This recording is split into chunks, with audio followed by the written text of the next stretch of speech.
Hello beautiful people and welcome to the channel. My name's Debbie and I talk about all things to do with narcissistic, abusive and toxic relationships, as well as looking at healing from them.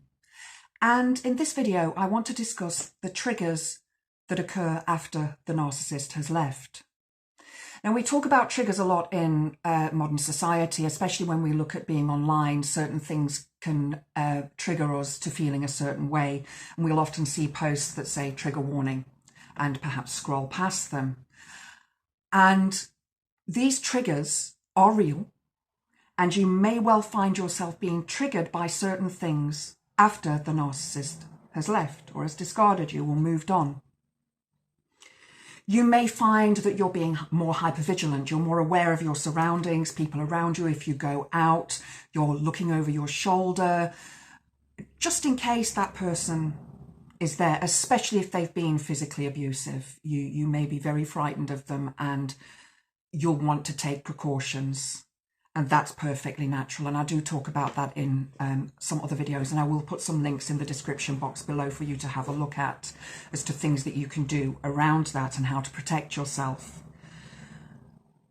You've been in a toxic, abusive, narcissistic relationship and they have gaslighted you throughout. They have hurt you to the extent that you probably don't even know your own name anymore.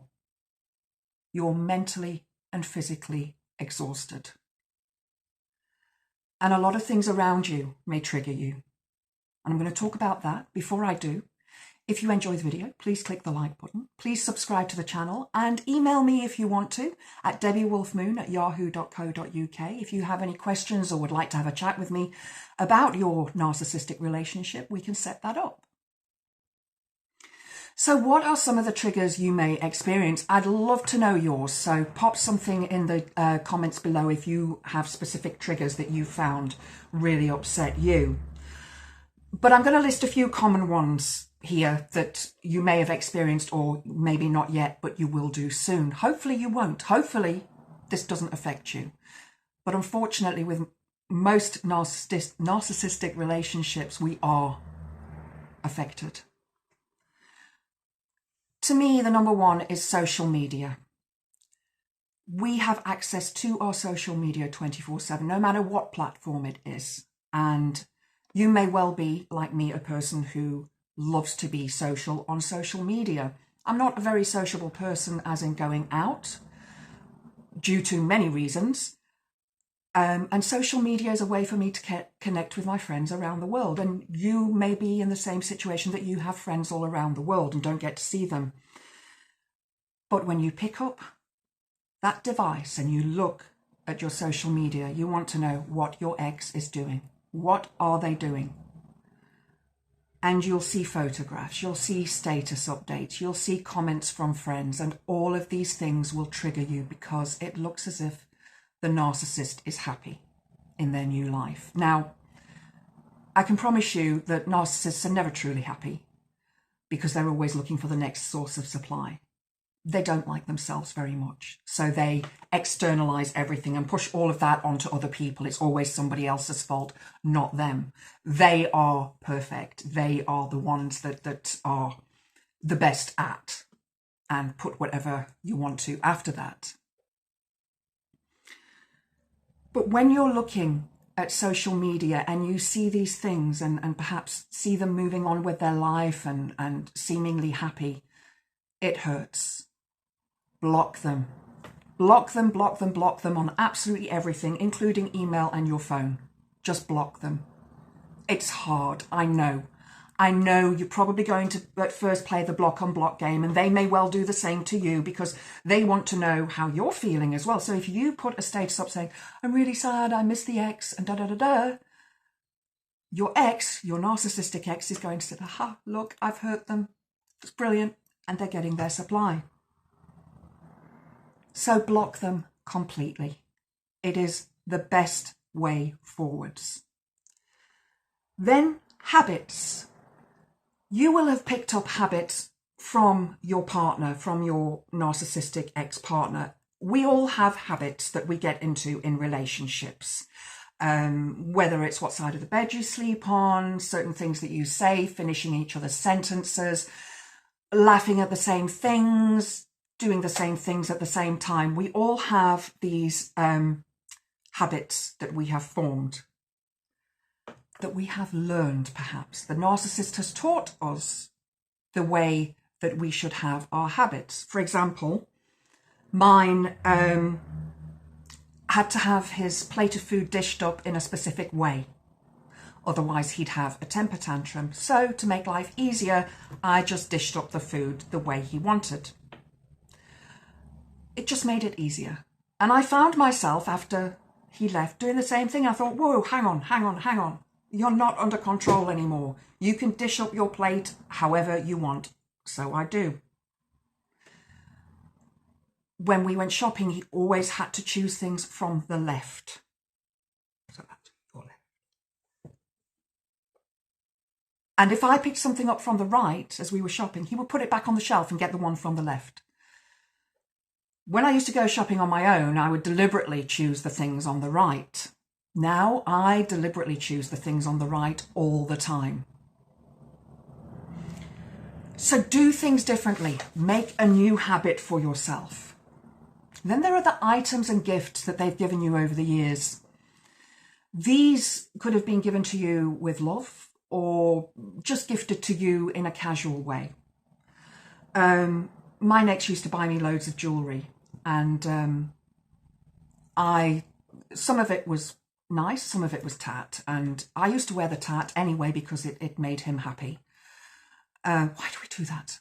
You know, we should at least have the guts to tell the person, look, that piece of jewellery is blooming awful. I take it back. But we think they're doing the best thing for us. Sell them. Send them to charity. Give them away. But get rid of them. If you're not ready to get rid of them, pack them into a box and put them up into the loft or into the shed. My ex gave me this ornament, right at the beginning of our relationship. I think we were married, and it was so kitsch, and it was awful. It was silver, sort of that high, 2 dancers dancing, and I hated it the first moment I saw it, but I kept it because he'd given it to me. When he left, I smashed the thing with a hammer. It felt so good. Do that if you need to. Do that. Places are another thing that will trigger us. Places that you used to go to together, restaurants, romantic walks, sightseeing, family, friends, holidays, happy times. All of these things will perhaps bring back memories that you don't want anymore. Now, some of these places you may not be able to get away from going to, but you can make new memories with them. It's difficult when we have been somewhere with a person several times and it has become almost a habit. It's a yearly habit. So to break that is so difficult to do, but you can do it. Go with a friend. Go with a new group of people. Go to somewhere different if you have to. But make new memories. I have a place in a nearby forest that I visit that I have a shrine for my baby that I lost in miscarriage. And after the relationship had ended, I went there and placed quite a lot of things around for her and left flowers and all sorts of things. Because that's what made me feel good. That's what I felt I needed to do. The next time I went, all of those things had been taken away. There's only one person that could have done that. Only one person. So you may need to find another place to have a special memory of a child that you lost or something else that meant a lot to you. That's okay. You can do it. I did. Then finally, special dates and anniversaries.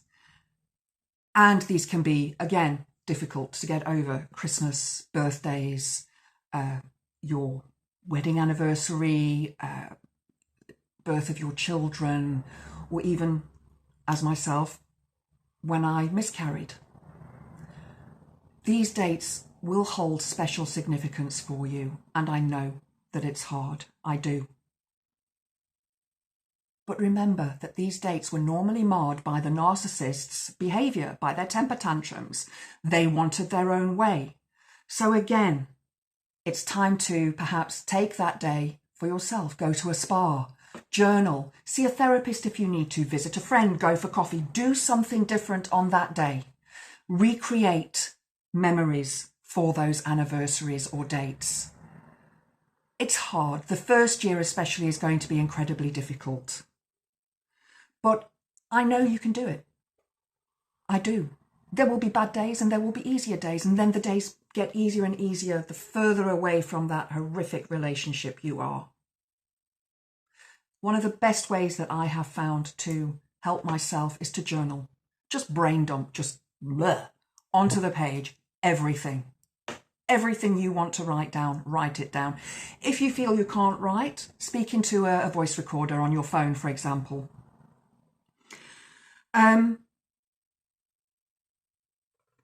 You may feel the need to hide yourself away after this, especially on those special dates and anniversaries or those places. But don't. Make new memories. Make your life as beautiful now as it was before you met them. I hope you've enjoyed the video. If you have, please click the like button. Please subscribe to the channel. You can email me if you want to at debbiewolfmoon@yahoo.co.uk. I hope to see you next time. Blessed be.